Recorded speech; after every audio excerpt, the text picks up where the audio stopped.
Sarah Weldon, a Florida woman living on a farm between Tampa and Orlando, has made the difficult decision to stay put as Hurricane Milton approaches.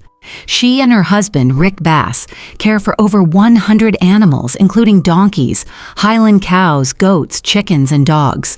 With their farm being home to so many animals, the couple couldn't easily evacuate, and instead, they're preparing to ride out the storm to ensure their animals' safety. In a heartfelt video posted on TikTok, Sarah expressed the deep bond she shares with the animals, calling them her children. She explained that while many have urged her to evacuate, it's simply not an option. Their farm, located in Claremont, is inland and not near any major bodies of water, but still lies in the direct path of the powerful Category 3 hurricane.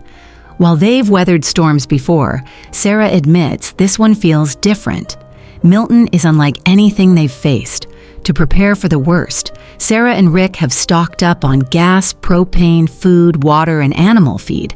They've also taken extra precautions to secure the animals, tightening fences and ensuring everything is in place.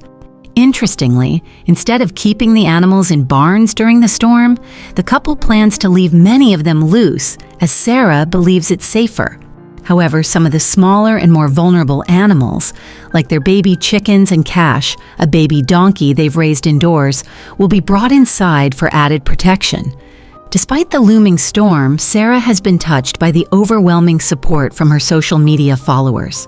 Their TikTok account has gained tremendous attention, with people from around the world offering prayers and even offering their farms as a safe haven for the animals.